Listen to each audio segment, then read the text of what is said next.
Hello दोस्तों, history में आपका स्वागत है। तो हिस्ट्री टीजीटी पीजीटी के अंतर्गत दोस्त आज हम लोग थियरी देखने वाले हैं। दोस्तों आज हम लोग थियरी के पार्ट देखेंगे। एग्जाम टल जाने की वजह से अब हम लोग शुरुआत से थियरी देखेंगे चैप्टर वाइज।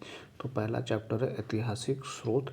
तो ये दोस्त एनसीईआरटी सार है। एनसीईआरटी सार से ये थियरी के पार्ट लिए गए हैं। तो उम्मीद है आपको ये प्रयास ठीक लगेगा। तो आइए देख लेते हैं दोस्त ऐतिहासिक स्रोत।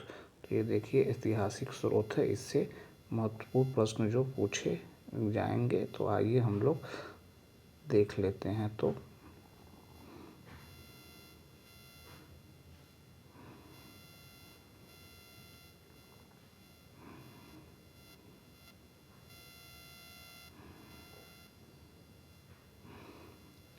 किसी व्यक्ति, समाज अथवा देश से संबंधित महत्वपूर्ण, विशिष्ट व सार्वजनिक क्षेत्र की घटनाओं, तथ्यों आदि का कालक्रमिक विवरण इतिहास कहलाता है। दोस्तों इतिहास क्या कहलाता है भैया? वह सामाजिक क्षेत्र की घटनाओं, तथ्यों एवं उसकी कालक्रमित जो घटनाएं हैं उसे कालक्रम में व्यवस्थित करने की प्रक्रिया को ही इतिहास कहा जाता है।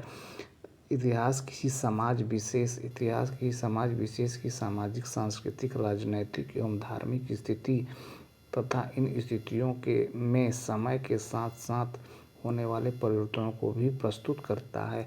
तो साथ साथ दोस्त क्या करता है? सामाजिक, सांस्कृतिक, राजनीतिक और आर्थिक स्थिति के बारे में, किसी समाज के बारे में व्यवस्थित रूप में बताने वाले विषय को इतिहास कहा जाता है। इसके अंतर्गत अध्ययन किया जाता है। तो इतिहास के अंतर्गत इतिहास के को जानने के प्रमुख स्रोत हैं दोस्त। कैसे लिखा गया और इतिहास प्रारंभ में कैसे पढ़ा गया, तो इसके कुछ स्रोत हैं। तो आइए हम उसके स्रोत के बारे में जान लेते हैं। तो कुछ प्रमुख स्रोत हैं दोस्त, आइए स्रोत के बारे में जान लेते हैं। तो पहला है पुरातात्विक स्रोत।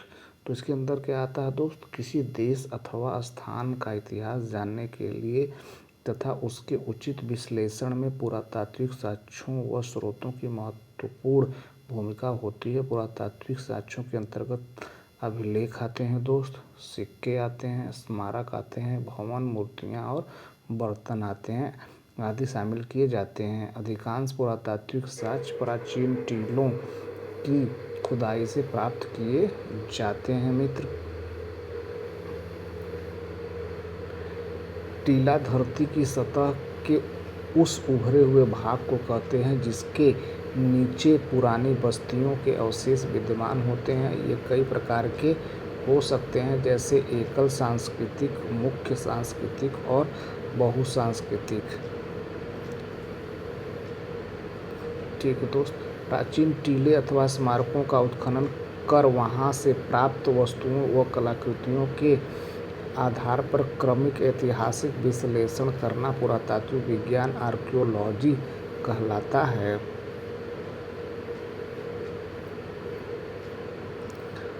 आगे देख लेते हैं मित्र, आइए आगे। पश्चिमोत्तर भारत में हुए उत्खननों से ऐसे नगरों का पता चलता है जिनकी स्थापना लगभग 2500 ईसा पूर्व हुई थी। उत्खननों से हमें गंगा की घाटी में विकसित भौतिक संस्कृति के विषय में भी जानकारी मिलती है।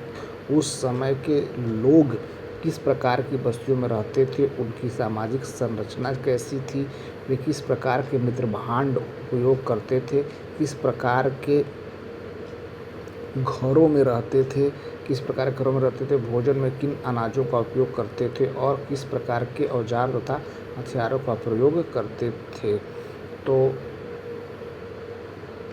दक्षिण भारत के कुछ लोग मृत व्यक्ति के शव के साथ औजार, हथियार, मिट्टी के बर्तन आदि वस्तुएं कब्र में दफनाते थे तथा इसके ऊपर एक घेरे में बड़े बड़े पत्थर खड़े कर दिए जाते थे। ऐसे स्मारकों को महापाषाण, मेगालिथ कहते हैं। किसी प्राचीन वस्तु में विद्यमान C14 में आई कमी को माप कर उसके समय का निर्धारण किया जाता था। आगे देख लेते हैं दोस्त।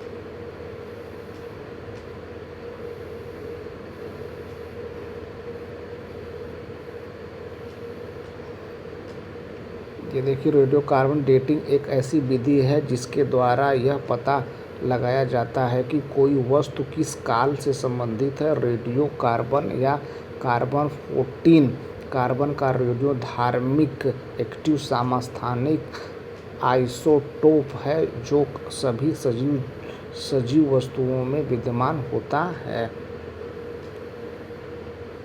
तो रेडियोकार्बन डेटिंग विधि से पता चला है कि राजस्थान और कश्मीर में कृषि का प्रचलन लगभग 6000 से 7000 ईसा पूर्व में भी था। पौधों के अवशेष का परीक्षण कर विशेषतः परागों के विश्लेषण द्वारा जलवायु और वनस्पति का इतिहास जाना जाता है। पशुओं की हड्डियों का परीक्षण कर उनकी आयु की पहचान की जाती है तथा उसके पालतू होने एवं अनेक प्रकार के कार्य में लाए जाने का पता लगाया जाता है। आइए देख लेते हैं अब सिक्के से किस प्रकार की जानकारी प्राचीन इतिहास के बारे में होती है दोस्त। तो सिक्कों के अध्ययन से मुद्रा शास्त्र, सिक्कों के अध्ययन को मुद्रा शास्त्र न्यूमेस्टिक्स कहते हैं। मुद्राओं की बनावट एवं उनसे प्रयुक्त धातुओं की मात्रा के आधार पर ऐतिहासिक घटनाओं पर प्रकाश पड़ता है। प्राचीन काल में अधिकांश मोहरें धातुओं की बनाई जाती थीं जिन सिक्कों व मुद्राओं पर कोई लेख नहीं होता था, केवल आकृतियाँ विद्यमान होती थी, उन्हें पंचमार्क सिक्का कहा जाता था दोस्त, या आहत सिक्के कहे जाते थे दोस्त। तो भारत में पुरातात्विक खुदाई में सबसे बड़ी संख्या में तांबे चांदी के सिक्के प्राप्त हुए हैं। तांबे, चांदी और सोने और शीशे के सिक्के सांचे में मिले हैं।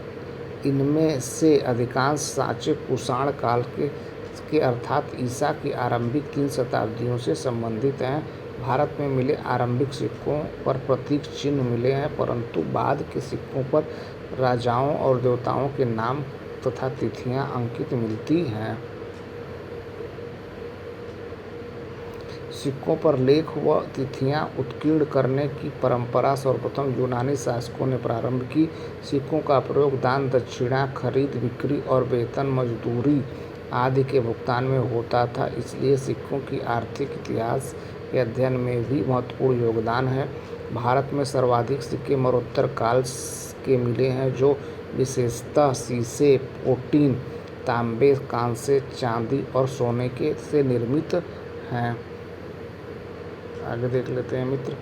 गुप्त शासकों ने सबसे अधिक सोने के सिक्के जारी किए हैं, तो ये मोस्ट इम्पॉर्टेंट है दोस्त। गुप्त शासकों ने सबसे ज़्यादा सोने के सिक्के जारी किए हैं। सर्वाधिक शुद्ध सोने के सिक्के कुषाण शासकों ने जारी किए हैं, प्रचलित किए हैं। सातवाहन शासकों ने सबसे अधिक शीशे के सिक्के जारी किए हैं। आगे देख लेते हैं दोस्त, आइए।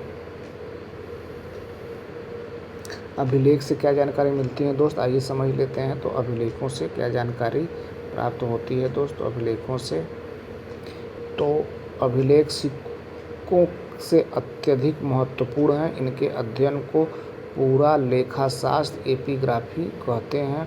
भारत के संदर्भ में सर्वाधिक प्राचीन अभिलेख मध्य एशिया के भोजाकोई से प्राप्त हुआ। इस अभिलेख में इंद्र, वरुण, मित्र एवं नासत्य नामक वैदिक देवता के नाम मिलते हैं। अभिलेख एवं दूसरे पुराने दस्तावेजों की प्राचीन तिथि के अध्ययन को पुरालिथिक शास्त्र पॉलीग्राफी कहते हैं।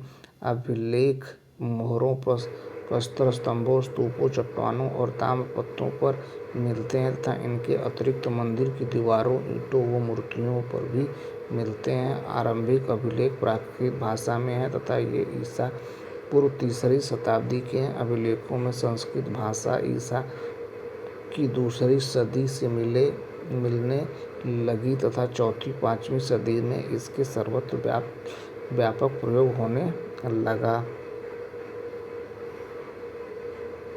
अगला देखते हैं दोस्त, अगला और लास्ट देख लेते हैं दोस्त।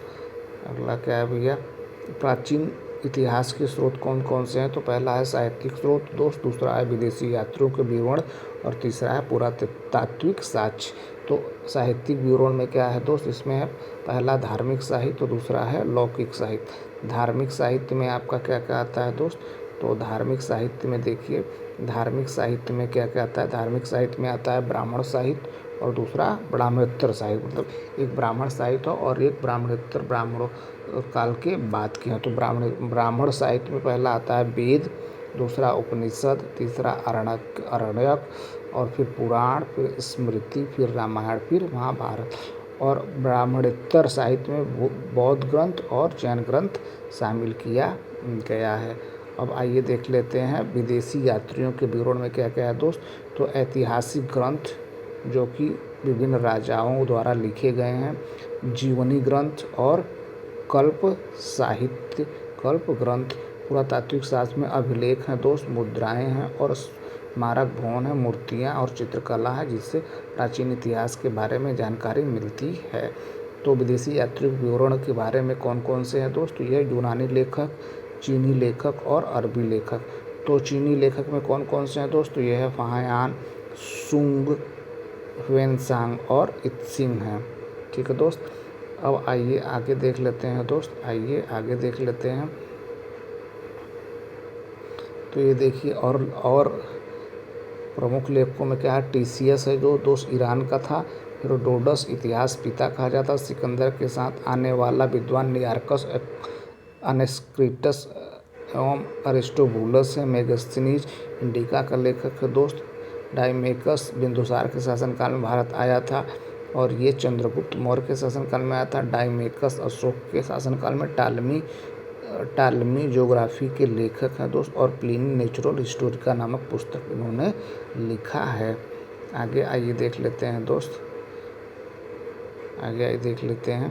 तो कुछ विदेशी यात्रियों में देखिए सुलेमान अल मसूदी अल बरूनी, जिन्होंने तारीख तहकीक हिंद नामक पुस्तक लिखी, और इब्न बतूता जो कि मोरक्को का निवासी था, मोहम्मद बिन तुगलक के शासनकाल में आया था। तो ये रहे दोस्त महत्वपूर्ण ऐतिहासिक काल के महत्वपूर्ण टॉपिक। बाकी शेष टॉपिक के साथ कल फिर आपकी सेवा में हाजिर होते हैं। तब तक के लिए thank you so much watching this video.